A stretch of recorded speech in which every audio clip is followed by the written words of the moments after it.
But like Bill Friday would never want to see UNC in the SEC. He would never want to see UNC in a conference that, frankly, puts football on this pedestal above all. I am joined now by Andrew Carter from the News and Observer. He is based in Raleigh, covers obviously the ACC, North Carolina, everything that is happening around the Tar Heels. And let's start with North Carolina. I mean, it feels like from the outside looking in, there seems to be different factions competing here, different people wanting different things.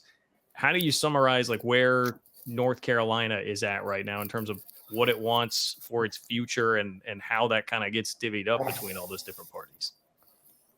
It's hard to know. I think it's easy for folks. I mean, anybody, including me. And I grew up in North Carolina, was born in the state, grew up in the Triangle, which for your listeners who are unfamiliar, the Triangle is what they call this region of North Carolina. It describes Raleigh and Chapel Hill and Durham. So obviously 3 ACC schools within about, a 30-mile radius. There's a lot of history here with that. There's a lot of cultural significance. There's a lot of just,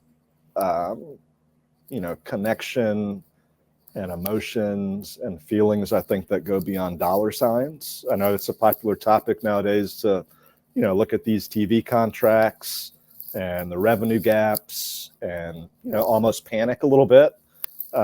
But in UNC's case, I think it's a really complicated, deep issue, and everyone was paying attention to what the Board of Trustees folks said. That first Monday of ACC spring meetings, that story broke out of Chapel Hill during a trustees meeting, in which you had a couple trustees express some dissatisfaction with Bubba Cunningham, the athletics director. You had one of those trustees basically accuse Cunningham of mismanaging the department in a financial sense, which was a new one to me. And I think anyone who's covered UNC or anyone who's really followed that athletics department over the years. And, you mentioned the factions aspect of it, different groups maybe wanting different things.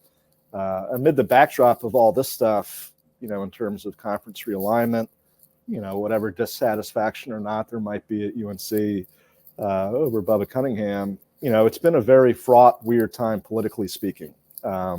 Within the state, within state higher education leadership. UNC recently just lost its chancellor. Kevin Guskiewicz left Carolina to go take the same job at Michigan State. And Michigan State, I know, is a wonderful institution. I've had the chance to cover a basketball game up there. I've been to East Lansing. It's a lovely place.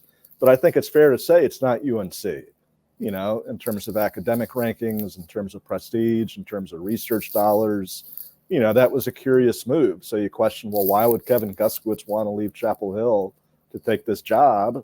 And, it doesn't take much to surmise that maybe he's trying to escape an uncomfortable political environment, for lack of a better way to put it.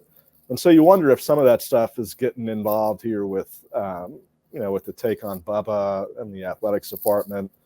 And look, I do think there are some folks in high-level positions at UNC, whether they're, big money people, boosters, whether it's folks on the Board of Trustees who are gung-ho about getting UNC out of the ACC, and you want that done like yesterday and want to join the SEC or maybe even the Big Ten.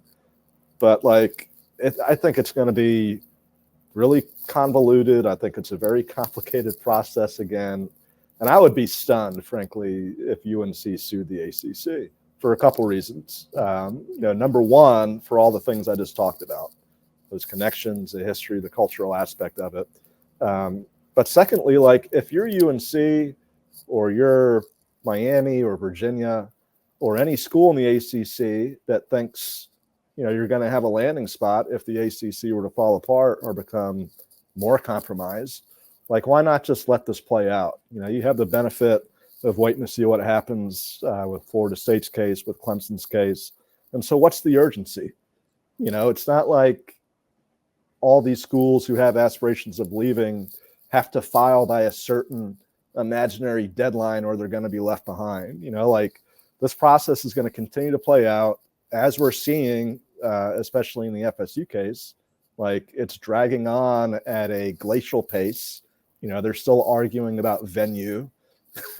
and jurisdiction and all that. They haven't even really gotten into, like the real nitty gritty of the arguments.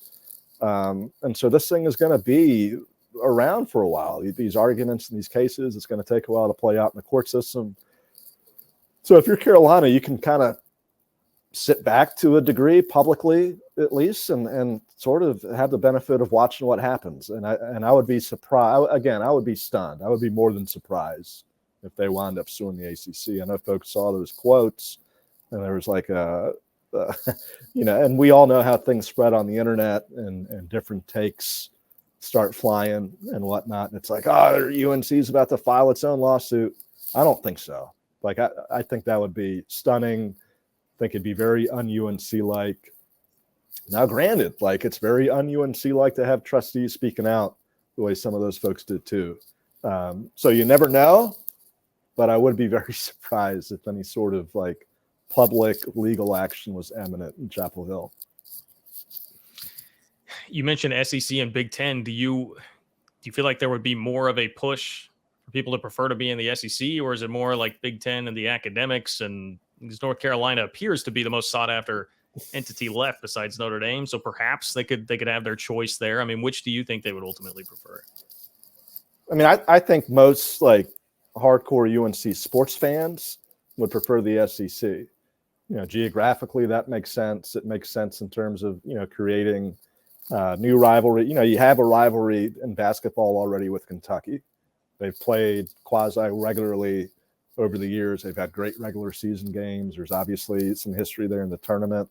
So that's already kind of a rivalry. South Carolina obviously was in the ACC at one point going back years ago. So you have some history with South Carolina. Georgia, I mean, North Carolina and Georgia, most people forget, but they border each other. That's a border situation between those two. Tennessee, same thing. So, there's a lot of allure there, I think, with just the geographic considerations of the SEC, creating new rivalries. UNC obviously fits there in terms of the footprint. But I do wonder, like, how much of an influence, when the time comes, if the time comes, what is going to be the level of influence among folks maybe who care more about the academic history, who are more in the mold of like the old school Bill Friday UNC. Bill Friday is a legendary name in North Carolina. He was the president of the UNC system, which the UNC system, of course, is the entity that oversees all state institutions. So Bill Friday back in the day was, an advocate for, the ideals of higher education and athletics. He was a big proponent of reform throughout college sports. He was sort of, I'm not going to say naive at all, but I think he was one who really believed in like the mission, as like, college athletics has always tried to hold itself to this ideal. Less so now. I think people have given up on it. Or at least maybe accepted the whole thing for what it is. But like Bill Friday would never want to see UNC in the SEC. He would never want to see UNC in a conference that, frankly, puts football on this pedestal above all. And I do wonder, like, when you talk about the cultural aspect of it, and I covered UNC for 7 years. I'm more of a floater now. I do a bunch of different things and projects and whatnot. But I was, for the News and Observer, I was a day in, day out beat writer, lived in Chapel Hill. I covered them in football and basketball. In football in 2015, they were really good. They lost their season opener against South Carolina, and they won 11 straight games. And we're kind of, they were in the playoff discussion there a bit if they could have beaten Clemson in the ACC championship game. All that to say, like, even that season, I'm not going to say they had trouble filling up Kenan Stadium, but it was like a slow build. Like it took a while for people to become invested in that football team. And like this year in football, like I think the attendance is going to be abysmal, frankly, because they've had a couple disappointing finishes in that particular sport in back-to-back years. People, I think, are off the Mac Brown bandwagon. And again, all of which is to say, like, UNC culturally has never had a football culture, like ever. They've reduced the capacity at Kenan Stadium. You see people in schools around the country building up more seats. UNC is taking seats out of that place because I can't fill it up. And so I just wonder, it's sort of like a be careful what you wish for kind of thing. Like, do you really want to be in the SEC where like UNC hasn't won the ACC in football since 1980? So 44 years, like 43 years in terms of like full season opportunity, but coming up on 44 years, they haven't won the conference championship in the ACC. And now you're going to go to the SEC. I mean, I would have serious questions if I were a UNC booster, if I were a fan that cared about being competitive in that particular sport. Like, could you do it in the SEC? I know there's the argument, the rising tide lifts all boats kind of thing. Get in there, get more resources. Eventually the culture comes. I'm not so sure. I would be skeptical of that. And I do think culturally, academically, mission of the institution in terms of peer institutions, academically, like, not to say there's not good schools in the SEC. There are. Florida, Vanderbilt, Georgia's a fine school, et cetera, et cetera. But the Big Ten, you have Northwestern, you have Michigan, you have these larger Midwestern state schools that are highly regarded academically. And, I think UNC would be a better fit in every way except geographically in the Big Ten. And also in the Big Ten, you would have to figure out what to do with a few sports. And really in both the SEC and Big Ten, more so actually in the SEC. That's a question because UNC does sponsor 28 sports. And that's more than either of those leagues.